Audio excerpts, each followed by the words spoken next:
शेखर एक जीवनी एपिसोड 27 चतुर्थ खंड पुरुष और परिस्थिति।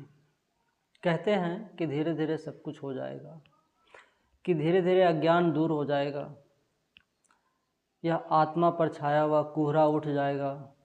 कहते हैं बहुत कुछ, पर हाथ धरे बैठे रहते हैं। प्रतीक्षा को युग बीत जाते हैं और कुछ नहीं होता। कोहरा उठ सकता है, पर्दा भी उठ सकता है, पर दीवार नहीं उठ सकती। उसे फाड़ना ही पड़ता है, गिराना ही पड़ता है, नहीं तो वह नहीं मिटती। शेखर बोल रहा है, वह स्वभावतः चुप रहने वाला है, लेकिन उसके भीतर कुछ है जो उसे चुप नहीं रहने देता, जो उसके संकोच के पीछे से निरंतर चोट करता हुआ उसे बाध्य किए जाता है। उन अछूतों में से शेखर ने मित्र बनाने आरंभ किए हैं और अपने भीतर की इस बाध्यता को उसके प्रत्येक बदलते हुए पर्दों के वह उन पर प्रकट करता है। कुछ एक लड़के इकट्ठे करके उसने एक समिति बना ली है जिसका नाम नियम कोई नहीं है, लेकिन जो प्रायः उसके कमरे में सम्मिलित होती है और जिनसे निरंतर विचारों का विनिमय और रुचियों, भावों और भावनाओं का संघर्षण होता रहता है। शेखर उनका नेता नहीं है, न अपने मन में न उनके मन में, लेकिन नेतृत्व किसी तरह उसी की ओर से उद्भूत होता है। वह जो आकारहीन सी समिति है वह इसलिए चलती है कि शेखर है। एक समतल उजाड़ भूमि के मध्य में, जिसे हॉस्टल के छात्र अपना प्लेग्राउंड कहते हैं, अछूतों का 3 मंजिला हॉस्टल खड़ा है और उसकी छत के पक्के फर्श पर बिना कुछ बिछाए 4 लड़के लेटे हैं। यह शेखर की नामहीन समिति की कार्यकारिणी है। कार्यकारिणी कहने का अभिप्राय इतना ही है कि इन चारों में अशांति भीतरी है। वे जाग रहे हैं और आसपास देखकर स्वभावतः चिंतित हैं। समिति के दूसरे 2-3 सदस्य अपनी गति, अपना प्रवाह नहीं रखते। उनमें लहर तब उठती है जब कोई हाथ से हिला देता है या दूर से ही एक ढेला उनके ऊपर छाई हुई शांत निस्तब्धता में गिरा देता है। शेखर के अतिरिक्त बाकियों के नाम हैं सदाशिव, गधवन और देवदास। इनमें सदाशिव कद्र में सबसे छोटा किंतु बुद्धि में सबसे तीव्र था। उसके प्रायः खुले हुए टेनिस कॉलर के ऊपर उसकी पतली ग्रीवा, उसके ऊपर बिखरे हुए बालों के कारण और भी बड़े दिखने वाले सिर की छाया में शांत अंडाकार चेहरा, जिसकी छोटी किंतु खूब खुली रहने वाली आंखों में एक समझदार सी करुणा का भाव रहता था। मानो आंखें कह रही हों, मैं तुम्हें कष्ट नहीं पहुंचाऊंगी, केवल निकट से देखकर जानना चाहती हूँ। इन सब को देखकर हठात शैली के एक चित्र की याद आती थी और शेखर ने उसका नाम ही शैली रख दिया था। सदाशिव इस नाम से बहुत झेंपता था। उसे लगता था कि यह शायद उसके आत्म विस्मृत कर देने वाले प्रकृति प्रेम पर कटाक्ष है। इसलिए यह नाम स्थायी हो गया था। राघवन और देवदास कुछ भिन्न थे। दोनों ही तमिल प्रांत के शहरों के रहने वाले थे और शहर की छाप उन पर पर्याप्त मात्रा में थी। और राघवन की आंखें चंचल मछलियों की तरह चमकती थीं और देवदास की आंखें तो मानो हर समय किसी शरारत की खोज में रहती थीं। उनमें विष नहीं था, मानव जाति के प्रति एक स्नेह का भाव ही था। लेकिन स्वभाव से ही देवदास का स्नेह उस प्रकार का नहीं था जो अलग रहकर अपनी अभिमान भरी गंभीर नीरवता से ही अपने को कह डालता है। उस तरह का सेंटिमेंटलिज्म उसे बुरा लगता था।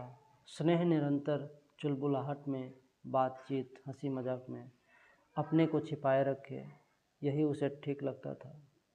कभी कोई उसकी हृदयहीनता पर आक्षेप कर दे तो वह हंसकर कहता, भाई, एक प्रेम होता है जो साष्टांग करके रास्ते में बिछ जाता है, एक होता है जो हर समय गुदगुदाता और चुटकियां काटता चलता है। पहले ढंग का प्रेम मेरे बस का नहीं है, और यह बहाना नहीं था, इसमें सत्यता थी। प्रकृति दोष या गुण से ही वह सत्य भी सीधे सच्चे ढंग से वही कह सकता था। अपनी संकोचशील किंतु पैनी बुद्धि के कारण और रावणकोर की विस्तीर्ण हरियाली और नीलिमा में पले हुए उदार सौंदर्य प्रेम के कारण सदाशिव शेखर के अधिक निकट था। लेकिन शेखर जानता था कि देवदास और राघवन के बिना जीवन में पूर्णता नहीं आ सकती, और उसे प्रसन्नता थी कि वे भी उसकी समिति में हैं, क्योंकि जीवन की पूर्णता को पाना ही समिति का ध्येय था। छत पर लेटे लेटे शेखर बीच बीच में सदाशिव की ओर देखता जाता था कि कहीं वह सूर्यास्त में ही तो नहीं खो गया, और कहता जाता था, उस स्टीवेंसन की किताब में एक कहानी 4 सुधारकों की है जो सोचने बैठे कि दुनिया को कैसे सुधारा जाए। एक ने समाज की कुछ बुराइयां बताकर कहा कि समाज को मिटा देना चाहिए। दूसरे ने संशोधन किया कि समाज तो तब बिगड़ता है जब धर्म रूढ़ हो जाता है, इसलिए धर्म की कुल बुराइयों की जड़ है और उसी को मिटाना चाहिए। तीसरे ने कहा कि धर्म तो केवल संस्कृति का आदर्श नियम होता है, अगर संस्कृति खराब होगी तो धर्म ठीक कैसे हो सकता है, इसलिए संस्कृति ही गलत चीज़ है। अंत में वे इस नतीजे पर पहुंचने की मानव जहां आगे बढ़ना चाहेगा वहां संस्कृति तो होगी, इसलिए मानव जाति ही मूल अपराधी है और उसी को मटियामेट कर देना चाहिए। अपने आप में यह नतीजा बहुत ठीक है। मानव जाति को मिटा दीजिए, तब न हम यहाँ सुधार पर बहस करने को रहेंगे, न सदाशिव बहस के बीच में सूर्यास्त में लीन होकर मेरा अपमान करने को रहेगा। न सदाशिव ने मानो अपनी संलग्नता प्रमाणित करने के लिए कहा, और न शेखर किसी का ध्यान दूसरी जगह समझकर उसे गालियाँ दे सकेगा। सब हंस पड़े। शेखर फिर कहने लगा, मुझे लगता है कि इस तरह के आमूल परिवर्तन करने में खतरा है। या मैं नहीं कहता कि केवल सतह पर सुधार किया जाए, वह भी बेवकूफ़ी है। परिवर्तन होना मूल में ही चाहिए, लेकिन जहाँ जहाँ पर बुराई साफ लक्ष्य हो, केवल तर्क से सिद्ध करके दिखने वाली नहीं।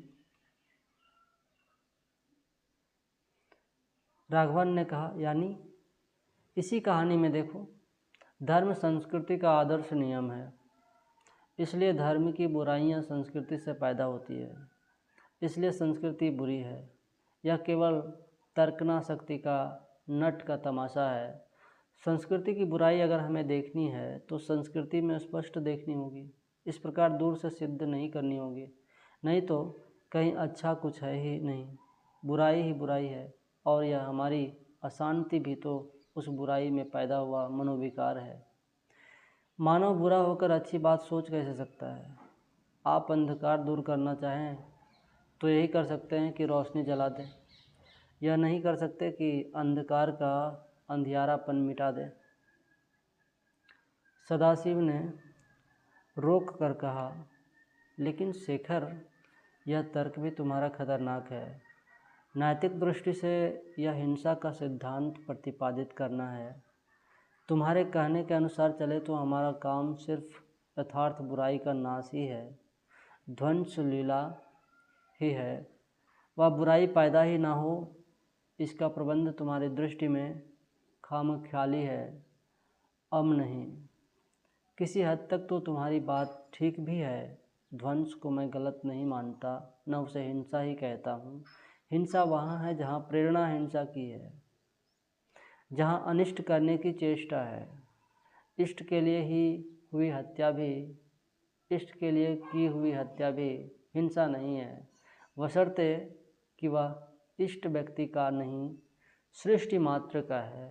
लेकिन यह गलत है कि इस प्रकार बुराई पैदा करने से रोकी जाने की गुंजाइश नहीं रहती। मैं यह कहता हूँ कि बुराई को रोकने की चेष्टा भी आप तभी कर सकते हैं जब आप जानते हों कि वह बुराई है क्या। यानी एक बार वह आपके सामने आ जाएगी तभी आप उसे रोकने की चेष्टा कर सकेंगे। आपकी बचाव की कोशिश भी एक आदिम आक्रमण से शुरू होगी, क्योंकि बिना इसके आप बचाव करेंगे किससे। अज्ञात शून्य से बचने का आयोजन वैसा ही है जैसा छाया से लौटती करना, छाया से लठैती करना। यह बात तो जचती है, लेकिन पहली बात फिर भी नहीं जची। इष्ट के मामले में तुम समझते हो व्यक्ति के लिए अपने को धोखे में रखना कुछ बहुत कठिन है। ऐसे भी लोग हैं जो समाज को शुद्ध रखने के नाम पर वेश्याओं के पास जाते हैं। जो आदमी वेश्याओं के पास नहीं जाता वह शायद ऑब्जेक्टिव दृष्टि से देखकर कह सकता है कि वेश्याएं समाज शुद्धि का अप्रत्यक्ष साधन है। लेकिन जो आदमी अपनी सब्जेक्टिव वासना का गुलाम बनकर वहाँ जाता है, उसे क्या हक है कि वह समाज को ऐसे ऑब्जेक्टिव दृष्टि से देखे। फिर भी लोग हैं जो इस बात पर अपने को विश्वास दिला लेते हैं और तुम्हारे हिसाब से वे लोग निर्दोष है। इष्ट और अनिष्ट, व्यक्तिगत इष्ट और विश्व हित में फैसला करने वाला कौन। सदाशिव धीरे धीरे बात करता जा रहा था और देख रहा था सूर्यास्त की तरफ ही, मानो उसी से प्रश्न कर रहा हो। राघवन दाद देता हुआ बोला, that is the question. Shekhar जैसे कुछ सोचता हुआ सा कहने लगा, वैसे तो व्यक्ति के हित और विश्व के हित में भेद नहीं होना चाहिए। सदाशिव ने बैठकर कहा, या फिर वही गलती है। भेद तब नहीं है अगर ऑब्जेक्टिव व्यापक दृष्टि से देखें, लेकिन जब देखने वाला एक व्यक्ति है और सवाल करके उसके हित का है और सवाल उसके हित का है, तब वह इतनी दूरदृष्टि से देख कैसे सकता है। देवदास ने कहा, मैं देखता हूँ तुम लोग उस कहानी के रिफॉर्मर से कम नहीं हो, या तुम लोगों का बहस मुहावसा तुम्हारे आत्मसम्मान को भले ही बढ़ाए, किसी काम का नहीं है। इसमें व्यक्ति का हित है, विश्व हित नहीं है। चाहे तुम किसी सृष्टि से देखो, किसी दृष्टि से देखो, विश्व हित काम करने में है। कार्यशीलता की 100 गलतियाँ निकम्मेपन की एक अच्छाई से बढ़कर है, क्योंकि कार्यशीलता में अपनी गलती को दूर करने की भी सामर्थ्य है और निकम्मापन अपनी अच्छाई को कायम भी नहीं रख सकता। इसलिए अगर तुम्हें कुछ करना धरना है तो कार्यक्रम नियत कर लो। इस सारी बहस का फ़ायदा विश्व हित में उठाना चाहो तो यह हो सकता है कि किसी भी कार्यक्रम को अंतिम और अकाट्य मत समझो। संचय मानव का अधिकार है, लेकिन अगर वह उदारता नहीं पैदा करता तो वह मानव का शाप है। शेखर हमेशा यही चिल्लाया करता है। अब ज़रूरत है इस पर अमल करने की। कार्यक्रम बनाओ और उसमें पहला कार्य लिख लो, उदारता, ताकि वह बाकी सबको अनुप्राणित करती रहे। दी ऑरेकल हैज स्पोकन। देवदास की बात से बहस का तल कुछ नीचे उतर आया, जहाँ वह कोरे तर्क के खारे पानी में नहीं कार्य के मीठे रस में हाथ पैर हिलाए। चारों सुधारक उठकर एक दूसरे के निकट आ गए। शेखर ने कहा, अच्छा बताओ, पहला काम क्या हम लोग करें? अंत में वे इस नतीजे पर पहुँचे कि मुख्य कार्य यही हो सकता है कि नौजवानों को जगाया जाए, उसमें एक गंभीरता पैदा की जाए और उनके जीवन को स्वदेश्य बनाया जाए। उन्होंने देखा कि जैसा आमूल परिवर्तन वे चाहते हैं वह इस प्रकार हो सकेगा और इसमें आवश्यक हिंसा कार्य से भी वे बचेंगे। और शेखर के साहित्य प्रेम से, सदाशिव के कला प्रेम से, राघवन के विज्ञान और देवदास के इतिहास से यह भी तय हुआ कि जीवन में एक रास्ता आना उसके उद्देश्य को गहरा नहीं करता, इसके लिए घातक सिद्ध होता है। ठीक वैसे ही जैसे एक ईंट पर खड़ी हुई दीवार पक्की नहीं हो सकती, उद्देश्य को दृढ़ करने के लिए, कार्य को स्थायी बनाने के लिए जरूरी है कि जीवन कई जगह पर पृथ्वी में जड़ जमाए, वट वृक्ष की तरह हर एक दिशा में जाकर एक जीवा लटकाकर धरती से भोजन और बल खींचता रहे। उन्होंने गंभीर होकर इन सब विषयों का अध्ययन करना आरंभ किया और दूसरों को भी प्रोत्साहित करने लगा। लेकिन शेखर के लिए यह ठीक ठीक सुचारूपन से चलने वाला कार्य बोझ हो गया। न जाने क्यों, उसका स्वभाव ही ऐसा था कि वह सिर्फ पर्याप्त काम लेकर ही सुखी नहीं हो सकता था। वह चाहता था इतना काम कि सिर उठाना मुश्किल हो जाए, सांस लेने में भी काम का कुछ हर्ज हो जाने का अंदेशा रहे, इतना कि उसके मन में आने वाले सोच, संदेह, तड़प देने वाले असंभव स्वप्न, ये सब अवकाश की कमी के कारण मुरझाकर सूख जाएं। अपने कुल 16 वर्षों के अनुभव से भी वह समझ रहा था कि उसका यह गर्वीला अधीर यौवन का सामर्थ्य ज्ञान असल में अपनी ही पराजय का निशान था, क्योंकि वह बाग रहा था विश्वास। उसमें उठने वाले प्रश्न भी इसीलिए थे कि कहीं पहुंचकर वे प्रश्न न रहें, समाधान हो जाएं। उसकी सारी गति उस कहीं पर पहुंचने के लिए थी। उसे लगा कि समिति का प्रोग्राम आरंभ में ही ऐसा हो चला है मानो कहीं पहुंच गया है और वह सह नहीं सका कि उसके आगे तक पहुंचने का स्वप्न असंभव हो जाए। एक दिन वह अकेला ही घूमने निकला और सबसे पहले उधर चला जहां बोर्डिंग के से करीब मील भर दूरी पर अछूतों का मोहल्ला था। वहां पहुंचकर उसने देखा मोहल्ले के सिरे पर एक हिंदू मिडिल स्कूल की इमारत है जो पक्की है, बाकी सब मकान अधकच्चे या बिल्कुल कच्चे हैं और उनके पास तथा बीच में होता हुआ एक नाला बह रहा है। शाम हो रही थी। नाले का पानी पुराने तांबे सा लोहित होकर सुलग रहा था। दुर्गंध ना होती तो शायद उस समय कहना कठिन होता कि पानी गंदा है। उसके किनारे खड़े शेखर ने एकाएक देखा कि वह अकेला है। आसपास बच्चे नहीं दिखते हैं। उसे कुछ अचंभा सा लगा कि शाम के समय बच्चे बाहर ना खेल रहे हों।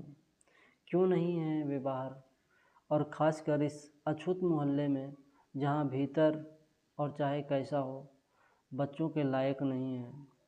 और सोचते सोचते जैसे उसके संचित बल के आगे फिर कोई दीवार टूटने लगी, मार्ग दिखने लगा। उसे बाइबिल में से ईसा के दूत जॉन की बात याद आई। उस उन्मत्त आँखों, रूखे बिखरे बालों और कठोर शरीर वाले मृग चर्मधारी युवक ने ऐसे ही किसी स्थान पर खड़े होकर आह्वान किया होगा, आओ, जीवन के पानी से तुम्हारा अभिषेक करूँगा।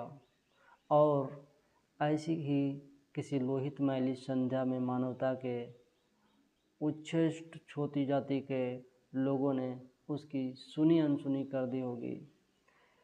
कहा होगा कि पागल है, लेकिन उसका निरंतर चिल्लाना सुनकर बाहर निकले होंगे कि देखें यह जीवन का पानी है क्या भला। शेखर को यह बिल्कुल ठीक लगा कि वहाँ उसे ऐसी बात याद आए, क्योंकि जीवन का पानी क्या है? गंगा, यमुना, गोदावरी, कृष्णा, कावेरी, नर्मदा, इन सब का पानी तो धर्म और भक्ति में धुल धुल कर प्राणहीन हो गया है। जीवन चिरंतन जीवन कहीं है तो ऐसे ही गंदले नालों में, जो समाज की नींव इन अछूतों के बीच में से होते हुए चिर उपेक्षित बहे जा रहे हैं। उन पतित पावनी कहलाने वाली नदियों का पानी तो वैसा ही मरा हुआ है जैसा पंडितों का पांडित्य। तभी तो वह पानी चिंताओं को सोचने में, अस्थियों को बहाने में काम आता है। शेखर के सामने यह प्रकट हो गया कि वह सप्ताह भर के अंदर ही उस मोहल्ले के बीच में अछूत बच्चों के लिए एक स्कूल खोलेगा और वहाँ स्वयं पढ़ाएगा। कैसे प्रबंध होगा, किताबें कहाँ से आएंगी, यह सब उसने नहीं सोचा। निश्चय करके उसने आगे घूमने की ज़रूरत नहीं समझी, सीधा हॉस्टल की ओर लौटा। राह में मिडिल स्कूल की इमारत देखकर एकाएक उसने पुकारा, दरबान। ठीक 5वें दिन मिडिल स्कूल की इमारत में ही शेखर की रात्रि पाठशाला खुल गई। मिडिल स्कूल के हिंदू संरक्षकों ने उसे इमारत के 2 कमरों में अछूत क्लास बिठाने की अनुमति इस शर्त पर दे दी थी कि वह दरबान को 3 रुपये मासिक दिया करे। सवेरे उठकर उन कमरों को विशेष रूप से झाड़ बुहार कर और पानी छिड़क कर साफ कर देने के लिए, ताकि गंदे बालकों की छूत स्कूल के साधारण विद्यार्थियों को न लग जाए। पुस्तकें 2 थीं, दोनों तस्वीरों के एल्बम अध्यापक 2 थे, शेखर और सदाशिव। अक्षर ज्ञान बोर्ड की सहायता से कराया जाता था, बाकी शिक्षा मौखिक थी या कई तरह के खेलों द्वारा होती थी। 7 विद्यार्थी थे, जिन लोगों की बुद्धि अशांत है, जिन्हें हमेशा नई समस्याओं से टक्कर लेने में मज़ा आता है। उसके सामने पहली समस्या हमेशा एक ही होती है, दुख दर्द की समस्या। संसार का पहला दर्शन सदा ही उसके पीड़ा भरे रूप का दर्शन होता है, और इसके बाद जो दूसरी समस्या होती है वह भी सदा एक ही होती है। पहली समस्या एक तरह से उसकी भूमिका तैयार करती है, और वह समस्या है नारी की समस्या। संसार का दूसरा दर्शन नारी की मूर्ति का दर्शन है, और शेखर की बुद्धि बहुत जल्दी इसी दूसरी समस्या के सामने आ खड़ी हुई। दशहरे की 5-7 छुट्टियों में शेखर घर गया था और अब वहाँ से लौट रहा था। मद्रासियों की भीड़ से खचाखच भरे हुए रेल के उस डिब्बे के 4-5 द्रविड़ भाषाओं के कोलाहल में गूंजते हुए वातावरण में शेखर का मस्तिष्क अपनी रात्रि पाठशाला, अपने शिशु और वयस्क विद्यार्थियों और उसकी पाठ्य पुस्तकों, अब 25 विद्यार्थी थे जिनमें कुछ वयस्क लोग पहले ही साक्षर थे, के प्रश्न में लीन था। छोटी लाइन की वह गाड़ी इतना सब भार खींचती, झिकझिक करती हुई चल रही थी। उसकी गति की लय से शेखर के विचारों को सहारा मिलता था और वह आसपास छाए कोलाहल के ऊपर उठ सकता था। जब ट्रेन खड़ी होती थी तब वह थोड़ी देर के लिए सोचना स्थगित करके चढ़ने उतरने वाले भीड़ को देख लेता था। एक बड़े स्टेशन पर गाड़ी रुकी तो शेखर ने देखा कि दरवाजे और खिड़कियों से भीतर घुसती हुई पुरुषों की भीड़ के पीछे एक महिला खड़ी है और बेबस आँखों से भीड़ की ओर देख रही है। उसके दोनों हाथों में 2 बैग हैं। पीछे कुली ट्रंक और बिस्तर लिए खड़ा है। स्त्री कभी साहस करके आगे बढ़ने को होती है, फिर रुक जाती है, कभी दूसरे डिब्बे की ओर भी देख लेती है जिसमें और भी भीड़ है, और समय गाड़ी का हो चला है। गार्ड ने एक सीटी भी दे दी है। शेखर उठा। खिड़की पर खड़े होकर उसने कहा, लाइए, मुझे दीजिए सामान। बैग उसने अंदर खींच लिए। कुली से भी सामान पकड़कर नीचे रख दिया और गाड़ी के चलने तक दरवाजे पर पहुंचकर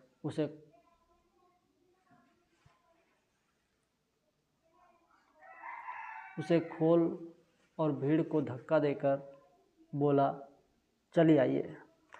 धन्यवाद की बात से घबराकर शेखर ने अपनी सीट इंगित करते हुए कहा, वहाँ बैठ जाइए। नहीं, आपने इतनी तकलीफ़ उठाकर मुझे गाड़ी में बिठा दिया, इतना ही पर्याप्त है। अब आपकी जगह ले लेना नीचता होगी। मैं बहुत अच्छी तरह से हूँ, कहकर शेखर खिड़की के पास पड़े हुए ट्रंक और बिस्तर पर बैठकर बाहर देखने लगा, ताकि उसे दूसरी तरफ ध्यान किए पाकर महिला अपने आप बैठ जाएंगी। उसका अनुमान ठीक निकला, वह बैठ गई। शेखर ने लौटकर उधर देखा, तब वह धन्यवाद देने को हुई, पर शेखर ने फौरन ही ऐसे मुँह फिरा लिया मानो उधर देखा ही नहीं था और चुप हो गई वे। थोड़ी देर में उन्होंने एक पुस्तक निकाली और पढ़ने लगी। शेखर भी अपनी पाठशाला में पहुंच गया, लेकिन फौरन ही वह चौंका। कुछ दूर पर खड़ा हुआ एक अधगोरा, जिसे शेखर ने अपने पास ही सीट पर इसलिए बैठने नहीं दिया था कि वह 2-3 आदमियों को धक्का देकर भीतर घुसा था और एक को उसने गाली भी दी थी। अब उस महिला को वहाँ बैठी देखकर बड़बड़ा रहा था। वह शेखर के अपनी सीट छोड़ देने पर अपनी गंदी गोराशाही भाषा में टीका कर रहा था। शेखर ने देखा कि टीका सुनकर उस महिला का चेहरा तमतमा उठा है, लेकिन वह किताब के पीछे छिपकर अनसुनी कर देना चाहती है। शेखर ने भी गोराशाही, यद्यपि बहुत हल्के रंग की भाषा का आसरा लेकर उठते उठते कहा, शट अप यू कैड। यह आग में ईंधन हुआ। अधगोरा और भी बकने लगा। शेखर ने आगे बढ़कर कहा, तो तुम्हें चुप कराना पड़ेगा, और एक जोर का घूंसा उसके जबड़े के बाईं ओर मारा। उसने भी शेखर पर वार किया, लेकिन उसे छाती पर लेकर शेखर ने दूसरा घूंसा उसकी ठोड़ी में मारा, जिससे उसका मुंह गाड़ी के छत का ध्यान करने लगा। सीट की पीठ से टकराई और वह धम से गिर गया। थोड़ी देर उठा नहीं। गाड़ी की चाल धीमी हो गई थी। स्टेशन पर हल्ला सुनकर पुलिस आई, लेकिन स्टेशन पर जो पंजाबी सब इंस्पेक्टर था वह शेखर को जानता था। उसने कहानी सुनकर कहा, अच्छा किया आपने, 2 और लगानी चाहिए थी बदमाश को, और गोरे को डिब्बे से उतारकर ट्रेन को जाने दिया। बात यहाँ समाप्त हो जानी चाहिए थी, लेकिन समस्या यहीं से आरंभ हुई। शेखर को बैठने की जगह मिल गई थी। उस महिला से इतना परिचय भी हो गया था कि उसने अपना नाम बताया था और यह भी बताया था कि वह अमुक स्कूल में अध्यापिका है, और शेखर ने कहा था कि वह यहीं पास ही रहता है। इसके बाद दोनों चुप हो गए और अध्यापिका फिर पढ़ने में लग गई थी। शेखर ने चाहा था कि फिर अपने विचारों में लीन हो जाए, लेकिन अब वह देख रहा था कि लोग विचित्र सी सहमी हुई दृष्टि से उसकी ओर देखते हैं, कि कई भाषाओं में धीमे स्वर में उसकी आलोचना हो रहा है। कहीं एक कह रहा है कि यह पंजाबी है। मद्रासी वेश में होने के कारण शेखर का पंजाबीपन तब तक दिखा नहीं था, और इस सब देखने और आलोचना में किसी को भी यह नहीं पता लगा है कि शेखर ने साधारण औचित्य निभाया है, जो उस महिला को बिठा दिया है और उस गोरे की बकवाद को बंद कर दिया है। कुछ की दृष्टि में वह एक धूर्त है, जो इस छोटी बात के सहारे उस महिला से संबंध जोड़ना चाहता है। कुछ के लिए वह एक मूर्ख नौजवान है जो आजकल की पढ़ी लिखी चरित्रहीन औरतों के चंगुल में फंसकर ही रहेगा। कुछ के लिए शेखर और वह स्त्री दोनों ही नीच हैं और अपने कपटपूर्ण व्यवहार से कोई जघन्य अपराध छिपाना चाहते हैं। यह सब उनकी बातों में नहीं है, लेकिन उनके इशारे, आँखों के भी और शब्दों के भी ऐसे ही कह रहे हैं।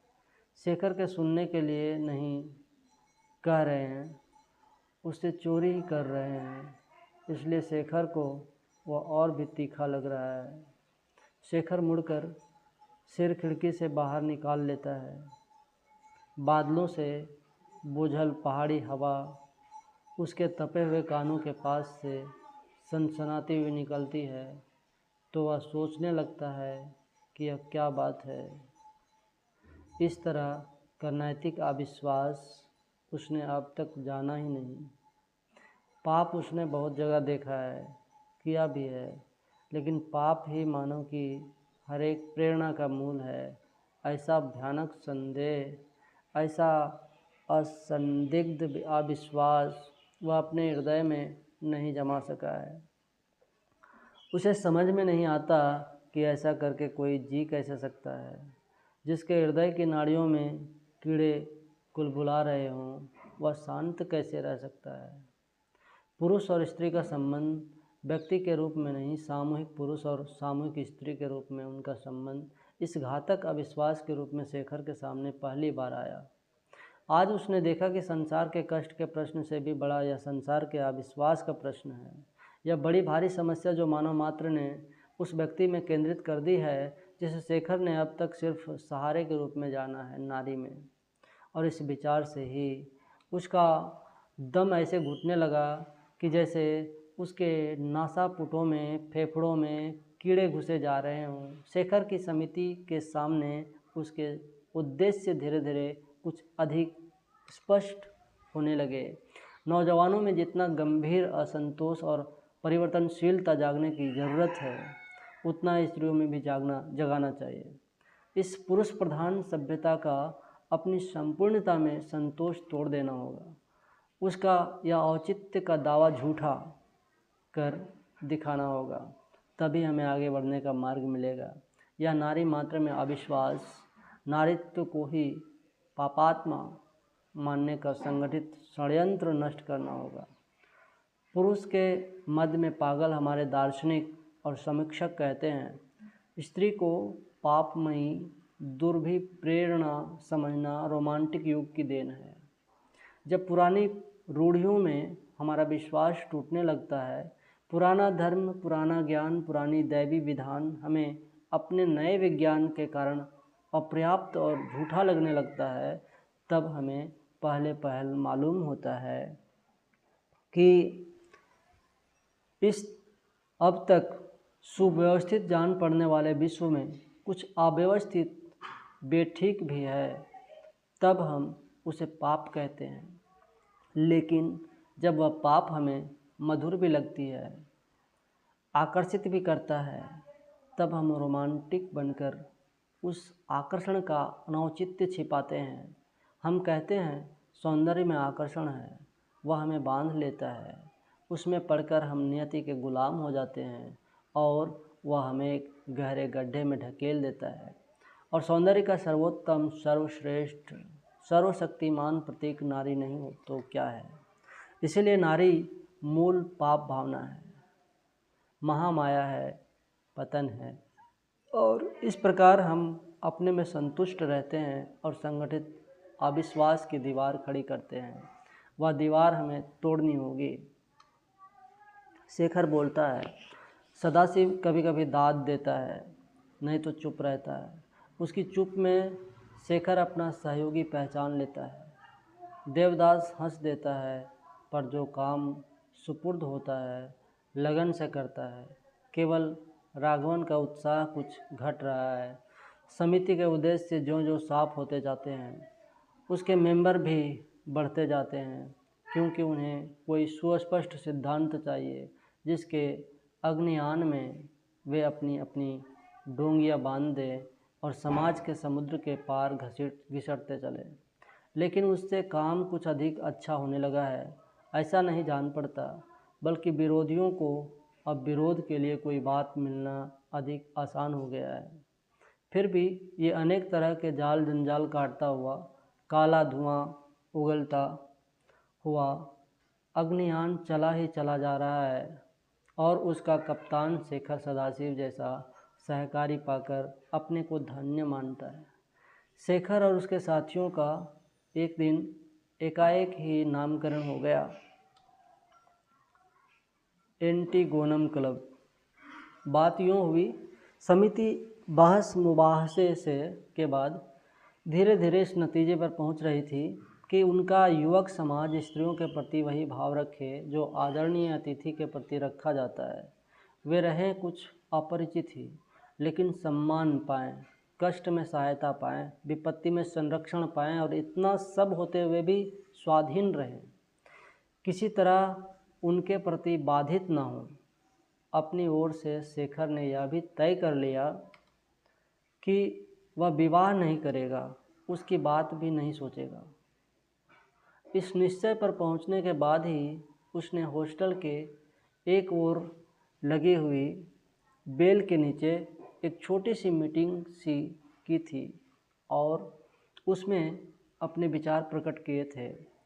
जब तक अविवाहित रहने और स्त्रियों के प्रति दूरस्थ भाव का यत्न करने की बात आई, तब तक श्रोता ऊब गए थे और एक एक दो दो करके चले गए थे। रह गए थे केवल उसके तीनों मित्र। शेखर फिर भी कहे जा रहा था, आप देखिए, हमारे साहित्य में, कहानी में, उपन्यास में, नाटक में, मंच और पट पर सब जगह आप यही पाएंगे कि लेखक नैतिकता का प्रपंच खड़ा करता है। नरक की यातनाएं भोगती हुई लड़कियां लंबी लंबी, सुनने में खूब बढ़िया स्पीचें देकर बताती हैं कि वे पतिव्रत के लिए मर रही हैं, क्योंकि पतिव्रत ही उनकी सबसे बड़ी संपत्ति है, सबसे बड़ा धर्म है, जिसके लिए सैकड़ों मर गईं, सैकड़ों सती हो गईं या जौहर करके भस्म हो गईं, सैकड़ों हाथियों के पैरों तले रौंदी हुई पुरुष दर्शकों के लिए पुरुषों द्वारा तैयार की गई मरीचिका। अपनी बड़ाई और अपनी महत्ता के दर्प में मदमत्त बेवकूफ़ पुरुष साण देखता है, सुनता है, पढ़ता है और झूल उठता है। क्यों? क्योंकि कहानी या नाटक की नायिका का यह पतिव्रत क्या है?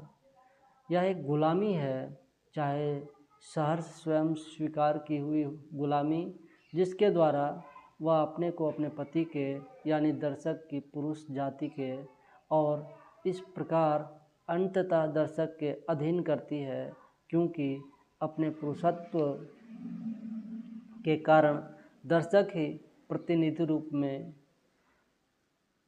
वैग्रसली वह पति है और नायिका की दारुण यातनाओं का वह विभत्स दिग्दर्शन सब उसी के लिए है। उसके व्यक्तिगत अहंकार की पुष्टि करता है। यही पतन है, यही सबसे बड़ा पाप है। यह एक मौलिक अपराध को बनाए रखने और अमर करने के लिए एक विराट षड्यंत्र पुरुष के अधिकार को बनाए रखने के लिए। सदाशिव ने बीच में ही लेकिन बिना विरोध के कहा, पर स्त्री इसे स्वीकार तो कर लेती है, हम ठोकरें मारकर स्वीकृति लेते हैं, तभी स्त्रियों के बनाए हुए साहित्य में वह शक्ति नहीं आती। वे लिखती हैं तो पुरुष के आदर्श में अपने को बांध कर, तभी उनका लिखा हुआ झूठ और बेजान होता है, सुंदर चाहे हो कागज़ के बने हुए फूल की तरह। लेकिन कहकर सदाशिव मानो कुछ सोचने लग गया। देवदास ने कहा, भाई तुम्हारी बात तो जीना मुश्किल कर देगी। हर वक्त हर बात में हम आदर्श खोजने बैठेंगे तो काम कैसे चलेगा? और कहीं कभी कोई स्त्री तुमसे कुछ बात पूछ बैठेंगी तो तुम जवाब भी नहीं दे पाओगे। यही सोचते रहोगे कि कहीं जवाब में पुरुष का दर्प तो नहीं आ गया। मैं कहता हूँ तुम 5 मिनट में उल्लू बन जाओगे, राह चलना मुश्किल हो जाएगा। शेखर बेल को हाथ से पकड़े बैठा था। देवदास की बात सुनकर थोड़ा सा मुस्कुराया, फिर गंभीर होकर बोला, तो उल्लू बनने से डरना क्यों? कुछ करना है तो उल्लू बनना ही होगा। हमें चाहिए कि उसी में अभिमान कर सकें, अपना अपमान वैसे ही धारण करें जैसे यह बेल इन आरक्त फूलों को। कहकर उसने फूलों का एक गुच्छा तोड़कर चुप बैठे राघवन के बटन में खोस दिया। मजाक में ही औरों ने भी फूल तोड़े और बटन में लगा लिए। हंसी में सभा भंग हो गई। जब चारों जने हॉस्टल में जाने लगे तब किसी ने एंटीगोनम लता के वे फूल देखकर कहा, यह एंटीगोनम क्लब चला आ रहा है। और क्षण भर में नाम प्रसिद्ध हो गया, स्वीकार भी हो गया और स्वीकृति से उसमें जो उपहास का डंक था वह टूट गया। लेकिन उपहास ही शांत हो जाए ऐसा नहीं हुआ।